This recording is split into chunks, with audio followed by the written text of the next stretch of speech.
ديك النهار كنا جبنا الجنيوحات واليوم جبنا الكفته حيتاش الكليبات توحشوا الكفته. كيف العاده غادي نعزلوا اليوم الوجبه ديالهم في القرماطه. زاروا اليوم ناشط وفرحان، ودابا غادي نعمروا اليوم ديك القرماطه مزيان بالكفته حيتاش انا كنعطيهم وجبه وحده في النهار. الا رديتوا البال فالكو ما كاينش هنا حيت عارفني غادي نجيب ليه الماكله للبلاصه فين كاين. الكليبات ما فيهم اللي يتسنى بداو كياكلوا من دابا.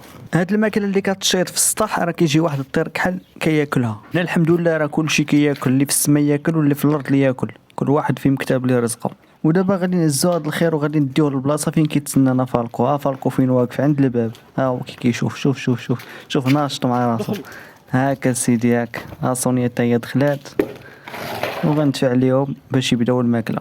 ورديت البال لواحد القضيه، لقيت حتى الماء ناقصهم ما بقاش عندهم حيت كان اليوم سخون الحال.